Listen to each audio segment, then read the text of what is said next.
I think here is where you should listen to the CEO of McDonald's or the CEO of Walmart or these other people who have to cater to all of these customers. And now McDonald's is scrambling to try and bring back, below $5 meals and more because they can see the consumer cannot afford it. Yeah. That's the real. The United States is living through an economy reshaped by tariffs. Since President Trump's second term began, his administration has enforced reciprocal duties ranging from 10 to 50%, with metals at the top end. Even small parcels once exempt under the de minimis rule now face charges, making it more costly to import everyday goods. On the surface, financial markets remain strong, yet at ground level, the divide is stark. McDonald's has reported double-digit declines in visits from lower-income families, with some even skipping breakfast. This contrast captures the reality of today's economy: confidence at the top, pressure at the bottom, and a business environment where companies rethink their presence in the U.S. As you know, they've announced a few days ago that they're going to move a lot of their manufacturing business to Mexico. I'm just notifying John Deere right now. If you do that, we're putting a 200% tariff on everything that you want to sell into the United States. Few examples show this more clearly than John Deere, one of the most recognized names in American manufacturing. The company disclosed in August that tariffs on metals and imported parts had already added about $300 million in costs this year and could add another $300 million before year end. According to Reuters, third-quarter net income fell from $1.73 billion a year earlier to $1.29 billion, while revenue declined 9% to $10.36 billion. Facing these pressures, Deere announced layoffs of 238 workers at plants in Illinois and Iowa. That comes on top of more than 2,000 job cuts reported since 2024. For farmers, who form the backbone of Deere's customer base, higher equipment prices and weak crop revenues have led to fewer purchases. Many are repairing older machines or renting rather than investing in new models. Deere has pledged $20 billion in U.S. investment over the next decade, but the immediate story is one of contraction, showing how tariffs move from higher input costs to falling profits and job losses. We've decided to stop shipping to the US because we can't provide clarity to our customers. The Australian fashion brand is making this call after the US president decided to end a long-running tax exemption for global retailers. John Deere is not alone. Australian exporters have been jolted by the removal of the long-standing de minimis exemption that allowed goods under $800 to enter the US without duty. ABC News reports that shipments from Australia to the US have dropped 36% since April. Fashion labels that once relied on American customers now face tariffs of $80 to $200 per parcel, on top of surcharges if their supply chains run through China. Some brands have already halted US sales, even when America made up a third of their revenue. The story reaches further, into places many Americans seldom hear about. Now, one of them is Lesotho, a tiny kingdom in southern Africa. It is known as the denim hub of the continent. Trump has slapped a 15% tariff on Lesotho's export. So the kingdom is now looking east, with Asia high on its priority list. In Lesotho, a small country in southern Africa known as the denim hub of the continent, exports of jeans to the U.S. have been hit with a 15% tariff. More than 90% of the country's 23 million pairs of jeans each year once went to American buyers. The new tariff has triggered canceled orders, factory closures, and tens of thousands of threatened jobs. Officials have declared a national disaster, and global brands like Levi's and Gap may soon face higher sourcing costs. These cases, from Australia to Africa, highlight a single thread. When rules change suddenly, companies cannot plan, and many choose to walk away. The consequences are visible from Wall Street to small towns. Businesses cut investment or jobs, while families reduce spending and trade down on basics. The evidence is not abstract. Deere's losses, Australian export volumes, and Lesotho's disaster declaration each confirm the same trend. Tariffs are raising costs and creating uncertainty that firms cannot manage.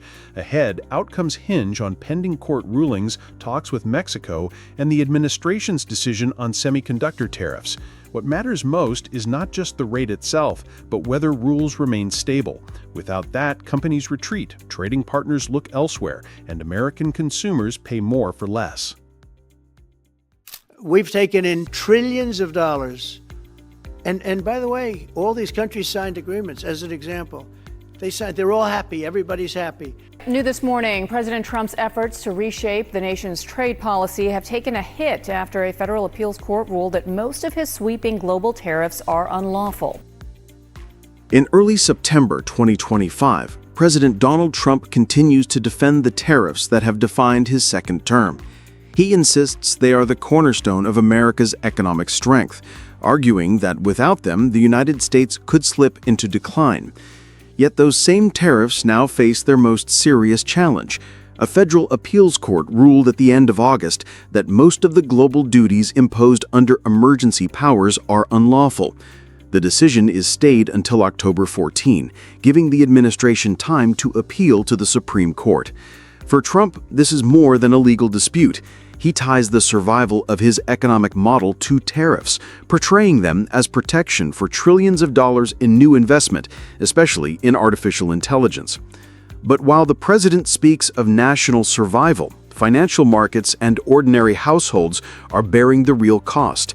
Meanwhile, across the northern border, Canada is watching and preparing measures to shield its domestic market.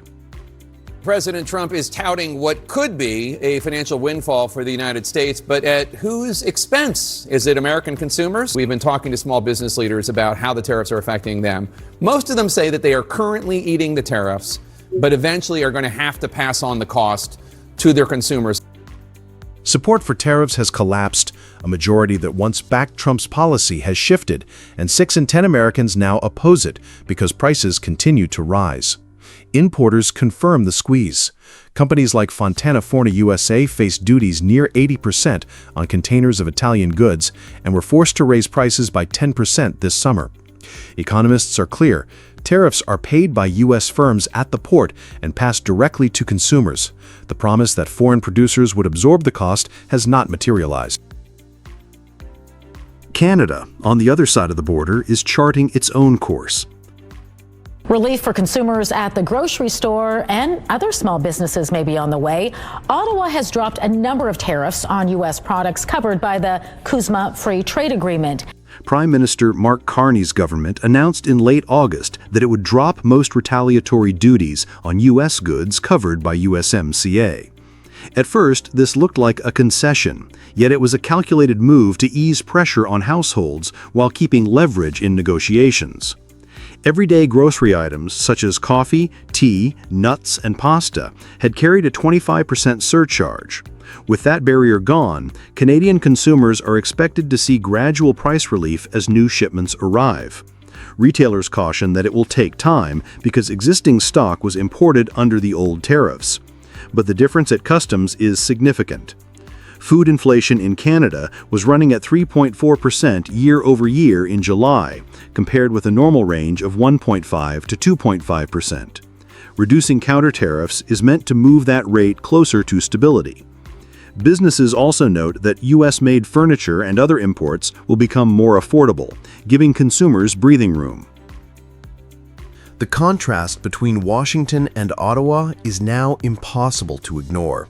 Trump has doubled down on tariffs as symbols of power, even as courts question their legality and polls show a public backlash. Prices for groceries, cars, and household goods keep climbing, leaving many Americans frustrated. Carney, by contrast, has moved quietly but decisively to reduce tariffs that were no longer serving Canadian interests.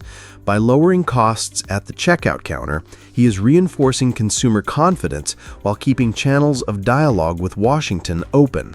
This is not a weakness. It is a strategy that turns selective concessions into domestic gains.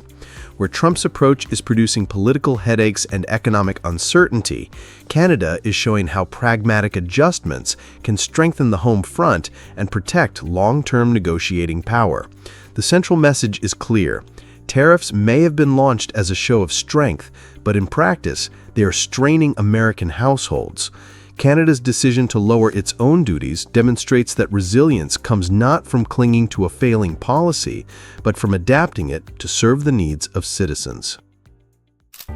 Canada-U.S. Trade Minister Dominic LeBlanc ended his trip to Washington early. The government official says the meeting was positive, but as these trade talks continue, Canada is looking to expand its trading relationships beyond the U.S.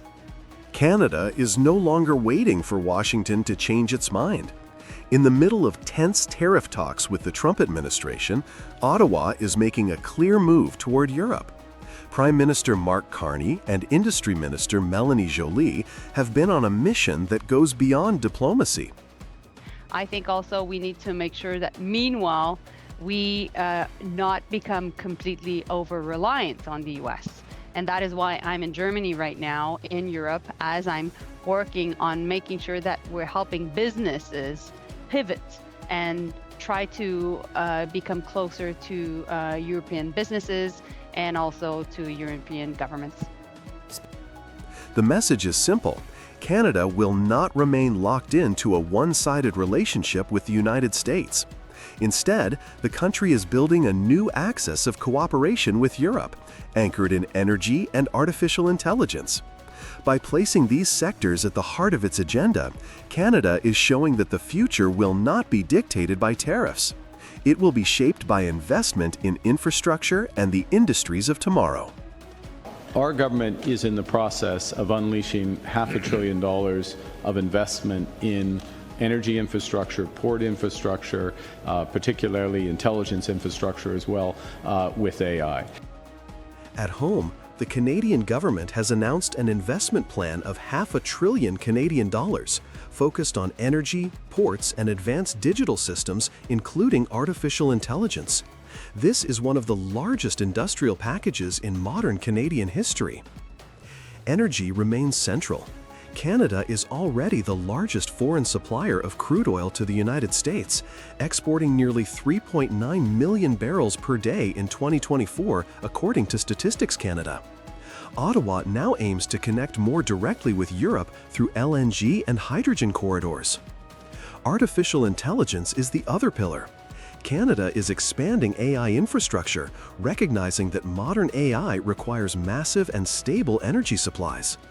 By combining energy and AI in one strategy, Canada is positioning itself not only as a resource power, but also as a digital leader. The European trip provided the first concrete steps. In Germany, Canada signed a declaration of intent on strategic minerals, covering resources such as lithium, cobalt, nickel, and gallium. These are critical for clean energy and advanced electronics. Several business-to-business agreements linked Canadian miners with European manufacturers, giving the partnership traction. On energy, both sides reaffirmed support for hydrogen trade, and Ottawa signaled that LNG capacity would be expanded to meet European demand. For Europe, long reliant on external suppliers, Canada represents a stable and friendly alternative. The partnership also extends into the digital sphere. Canada and the EU upgraded their cooperation to cover artificial intelligence, cybersecurity, and high-performance computing. The aim is to align standards so AI products and data security systems can move more freely across the Atlantic. This is not just about regulation. It is about giving Canadian firms access to European research programs and creating an ecosystem that can scale globally. Carney's recent move shows Canada is not trapped in endless retaliation. Instead of escalating tariffs, Ottawa lifted some countermeasures while keeping steel and aluminum protected. This avoided extra costs for Canadian consumers and shifted the focus toward building stronger alliances.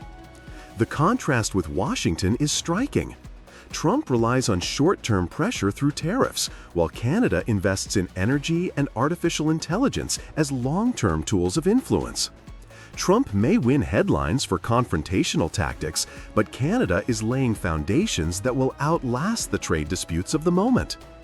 The result is clear. Pressure from Washington has not weakened Canada. It has accelerated a pivot that strengthens ties with Europe and positions Canada as both an energy power and a technology partner. Far from being isolated, Canada is emerging as one of the few nations able to connect natural resources with digital innovation. In the end, tariffs rise and fall, But infrastructure and AI ecosystems, once built, endure for decades. That is the real story of Canada's response. Under pressure from Trump, Canada has turned challenge into leverage and is carving out a leadership role in the global economy of tomorrow.